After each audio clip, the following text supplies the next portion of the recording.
Bonjour à tous, bienvenue dans l'émission Rencontre.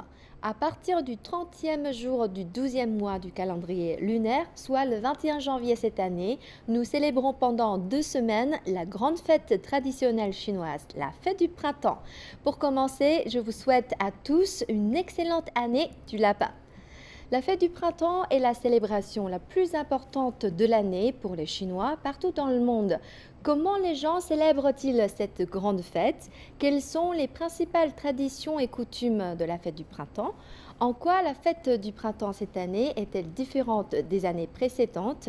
Aujourd'hui, je suis très heureuse de recevoir sur notre plateau ma collègue Christelle, ainsi que 3 invités par liaison vidéo afin de pouvoir partager ensemble l'ambiance de la fête du printemps.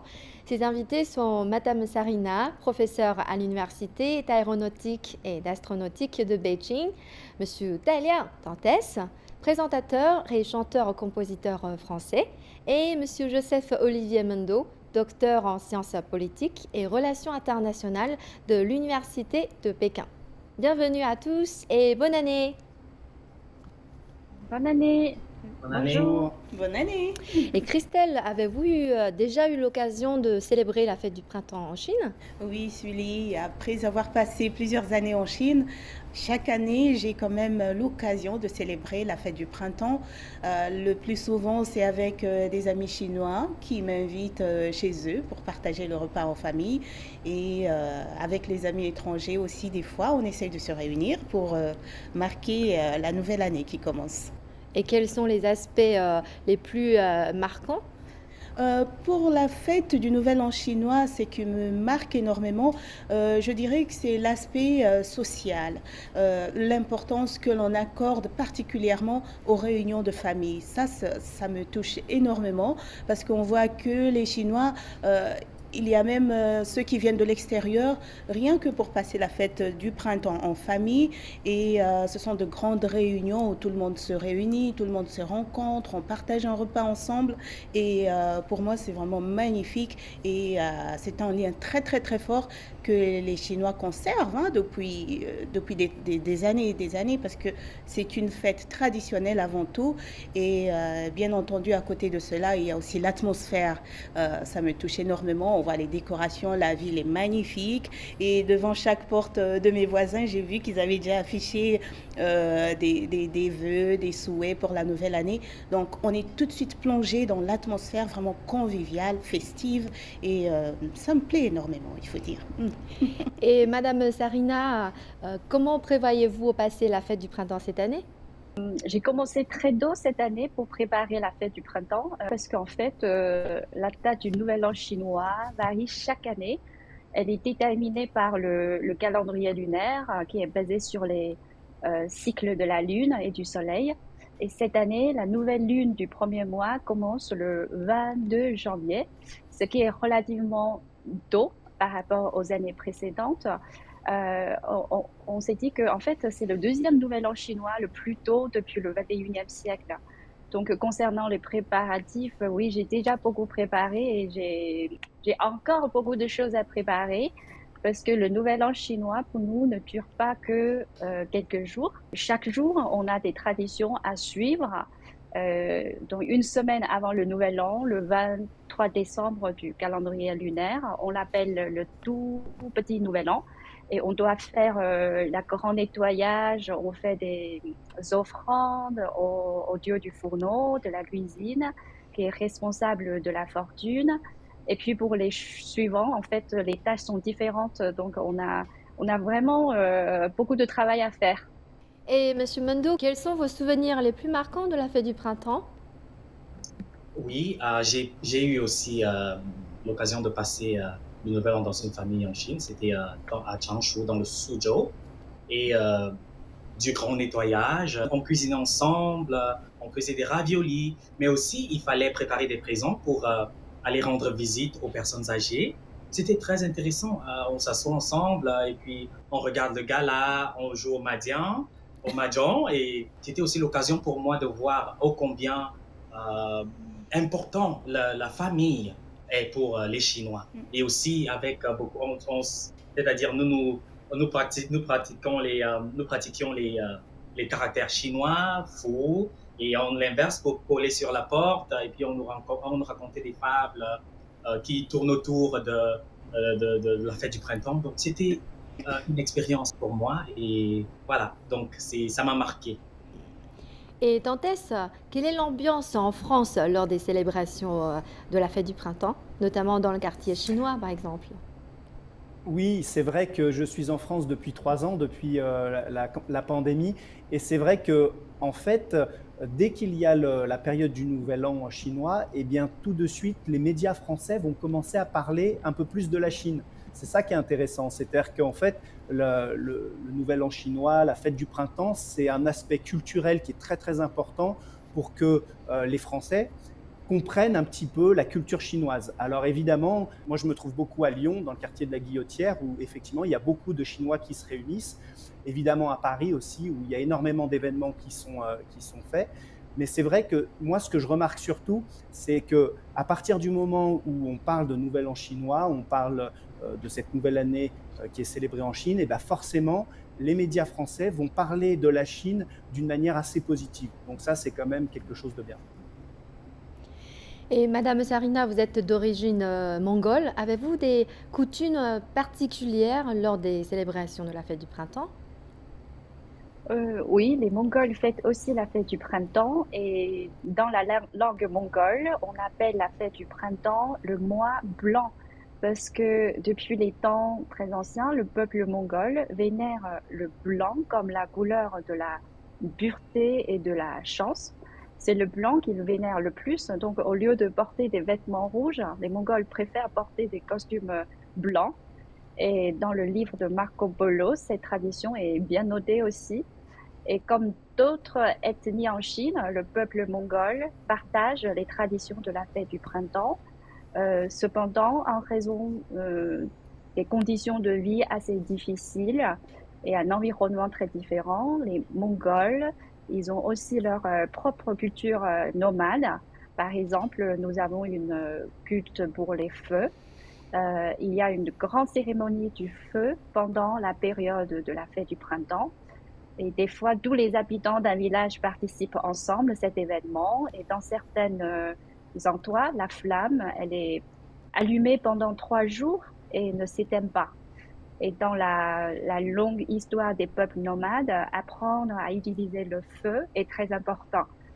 Et puis, le premier jour du Nouvel An, toute la famille s'habille en tenue de fête, des costumes traditionnels mongols, et sortent de la maison pour honorer le ciel, la terre et les ancêtres dans la direction du lever du soleil, en priant pour un climat favorable qui peut apporter une année de bonheur et de richesse. Donc, je pense que en comptant les Mongols, en Chine, il y a 55 minorités ethniques qui ont toutes des traditions similaires et chacune leur tradition spécifique. Donc, ce qui rend le Nouvel An chinois très riche et très diversifié. Donc, je pense qu'il est vraiment conseillé de venir sur place pour en faire l'expérience par vous-même.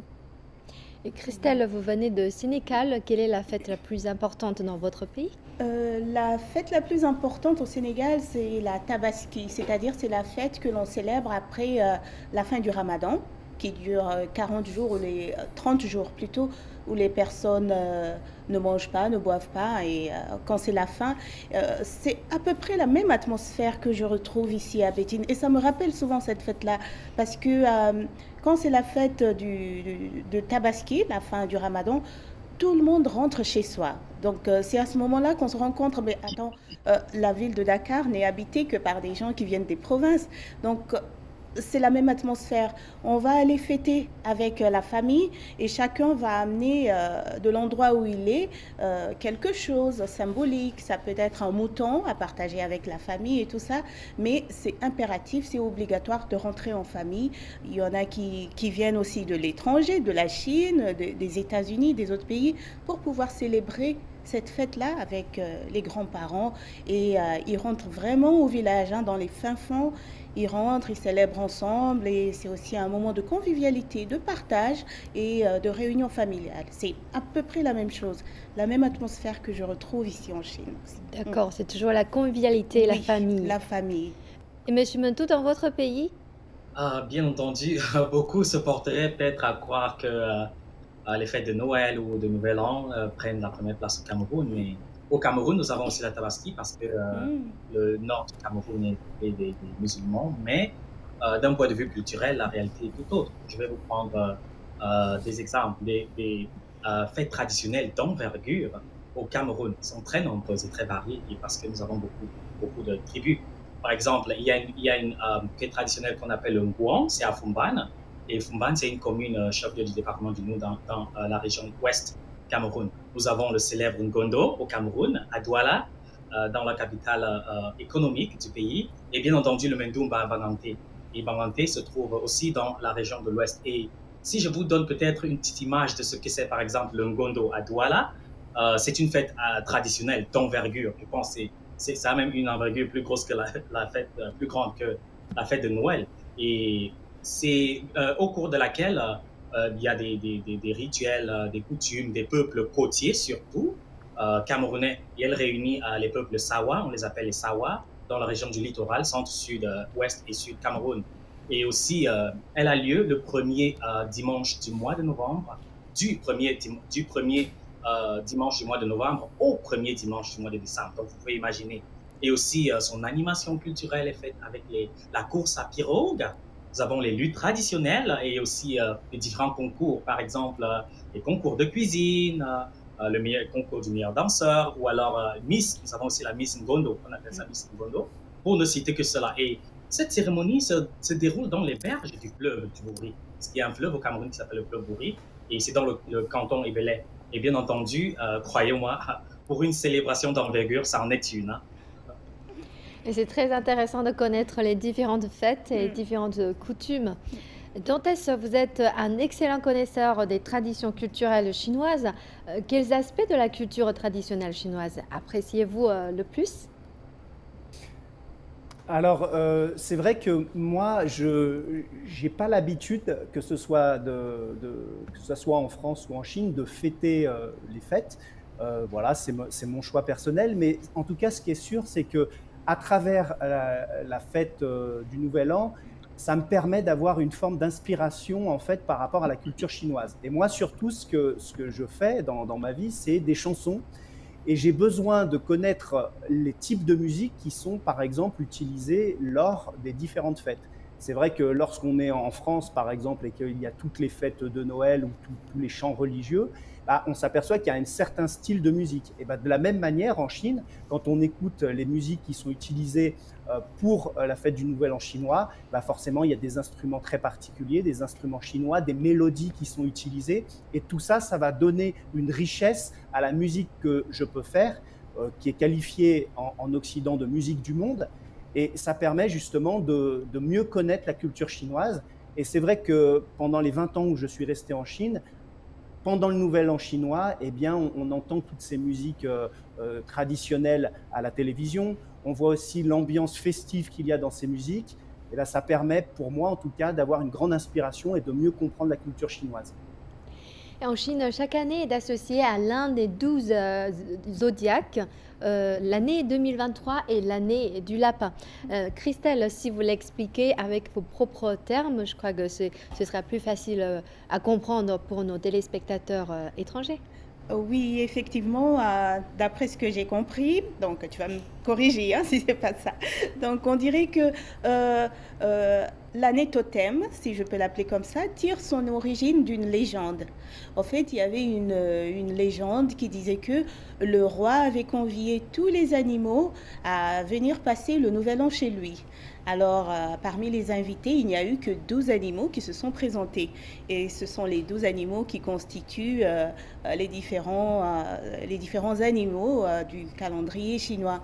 Donc, c'est la légende qui a pu vraiment déterminer et puis choisir quel animal passe en premier et tout ça. Ça daterait d'une légende, d'après les informations que j'ai. En fait, le lapin est un animal considéré comme bon augure dans la tradition chinoise. On retrouve beaucoup de lapins dans les contes folkloriques chinois. Par exemple, le plus connu, le lapin de jade, le compagnon de la déesse Chang'e. Est-ce qu'il existe aussi aussi des histoires figurant des lapins dans votre culture, Monsieur Mendo? Bien, dans un contexte africain, on fait plutôt référence aux lièvres, pas aux Oui, lapins. Aux oui. lièvres, c'est vrai, ils sont... voilà, donc le lièvre est très malicieux. C'est aussi une bonne connotation en Afrique, hein. Mm. Il est très malicieux, très agile et très rapide, et ce qui lui permet de jouer des tours aux grands animaux. Et comme par hasard ou comme par coup de magie, il disparaît toujours avant d'être pris ou châtié. Et dans les contes et fables africains, ce sont les animaux qui incarnent les caractères humains. Oui. Je voudrais bien vous rappeler que à l'époque, il y a plusieurs années, la littérature africaine était beaucoup plus orale. Donc, les parents ou les grands-parents se servaient de ces fables pour enseigner aux enfants à être de bonnes personnes. Donc, chaque animal avait été doté d'un caractère. Et puis, on les divisait en catégories, par exemple.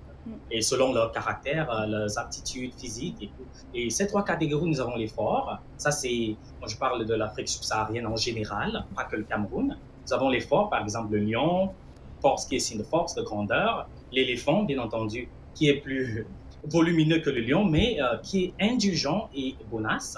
Mais les moyens, la hyène, qui est plutôt gloutonne, et qui a un air stupide et qui fait toujours preuve de lâcheté.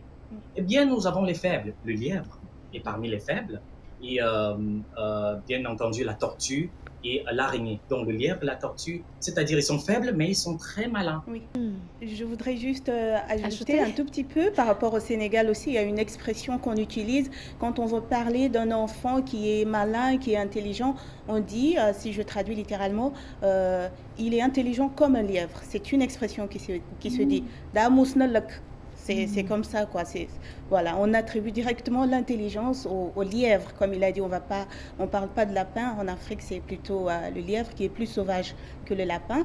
Mais c'est une expression qui est d'amousnalak. Ça veut dire, il est très intelligent comme un lapin, comme un lièvre. Donc, c'est très courant dans la culture africaine d'utiliser, par exemple, des animaux et son caractère pour pouvoir, voilà, le comparer à un enfant ou bien voilà. D'accord. C'est très intéressant. J'ai appris Oui. pas mal de choses.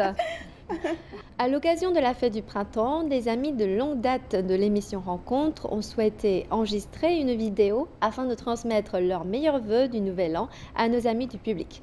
Écoutez leur message. Chers téléspectateurs, à l'occasion du Nouvel An chinois, je vous souhaite, à vous ainsi qu'à tous vos proches et amis, une très bonne et heureuse année lunaire. Que celle-ci vous apporte beaucoup de bonheur et une santé toujours robuste. Que tous vos vœux soient exaucés durant le Nouvel An chinois. Je souhaite également la paix et la prospérité à notre monde. Bonne année! Mesdames, Messieurs, en ma qualité de président de la Chambre de commerce belgo-chinoise, je voudrais vous souhaiter à tous une très heureuse année du lapin. Le signe du lapin symbolise la longévité, la paix, la prospérité dans la culture chinoise. 2023 sera une année d'espoir. Je vous souhaite à tous une très heureuse année pleine d'espoir, très prospère, et je vous souhaite aussi de venir nombreux aux événements de notre chambre. Chères téléspectatrices, téléspectateurs, chers amis, je vous souhaite une très bonne année du lapin, de plein de bonheur et de prospérité. Espérons qu'après une année moribonde du tigre, un tigre malade, on aura une très bonne année du lapin, de plein de bonheur et de prospérité. Nous sommes à l'Institut Chaoyang des médecines chinoises en France, à Nyon. Ça, c'est les classes 2 de notre école. Nous sommes tous des étudiants ici pour apprendre la médecine chinoise. Et ici, nous souhaitons bonne année, bonne santé, Gong Xi Fa Cai. Auparavant, les gens craignaient que les jeunes se désintéressent totalement de la culture et des coutumes traditionnelles chinoises, mais en fait, les jeunes actuels s'avèrent très attentifs à toute une partie des traditions et cérémonies traditionnelles chinoises. Par exemple, de nombreuses grandes marques internationales proposent régulièrement des produits spéciaux lors des fêtes réalisés dans le style chinois. Madame Sarina, comment analysez-vous ce phénomène? D'abord, je pense que la tradition culturelle de la Chine a été très bien transmise aux jeunes de génération en génération, non seulement par les personnes plus âgées de la famille, mais aussi par la société dans son ensemble, qui utilise de nouveaux moyens et méthodes pour diffuser notre culture. Et les jeunes, quant à eux aussi, expriment également à leur manière, leur attachement pour la culture traditionnelle. Nous voyons récemment, ou plus très régulièrement, à travers des réseaux sociaux, des jeunes Chinois portant des costumes traditionnels. Ils se promènent dans les rues à l'étranger. Nous voyons également ceux qui promeuvent des produits d'inspiration chinoise à l'étranger. Nous voyons aussi ceux qui jouent des instruments de musique traditionnelle chinois dans le quartier le plus dynamique du monde, etc. Donc, tous ces comportements des jeunes, je pense que ça prouve, ça prouve un sentiment de fierté nationale. Et quand on parle du marché de consommation, le marché chinois devient aujourd'hui de plus en plus important pour les marques internationales, surtout après cette difficulté en raison de l'épidémie. Donc, je pense que des éléments chinois sont maintenant très présents dans le design et l'emballage des produits de ces marques internationales. On voit souvent la couleur rouge, le zodiaque chinois, le lapin, les caractères chinois, etc. Donc, tous ces phénomènes témoignent de leur volonté de tirer l'attention des consommateurs chinois et de s'intégrer activement dans l'immense marché chinois de 1,4 milliard de personnes. Et dans le même temps, je pense que les éléments du Nouvel An chinois sont devenus une astuce incontournable pour les marques, car ils sont devenus l'un des moyens les plus importants pour les marques de communiquer avec les jeunes, apportant ainsi des effets marketing aux marques. Mais les jeunes sont désormais férus de culture chinoise et les données sur les consommateurs en ligne montrent qu'au cours des 4 dernières années, le nombre d'entreprises liées aux tendances éléments chinois a augmenté de 240%. Et les jeunes consommateurs ont une attente pour plus de créativité de la part des marques. À l'heure actuelle, la Chine a considérablement assoupli ses conditions d'entrée et de sortie pour les voyageurs, ce qui va beaucoup faciliter les échanges entre la Chine, la France et l'Afrique. Christelle, d'après vous, comment vont évoluer les échanges politiques, économiques et culturels entre la Chine et l'Afrique, par exemple? Donc, je crois que les échanges sur tous les domaines vont évoluer positivement. Donc, concernant l'Afrique, on a vu déjà qu'une autorité chinoise qui s'est rendue en Afrique pour une tournée dans 3 pays en Afrique de l'Est.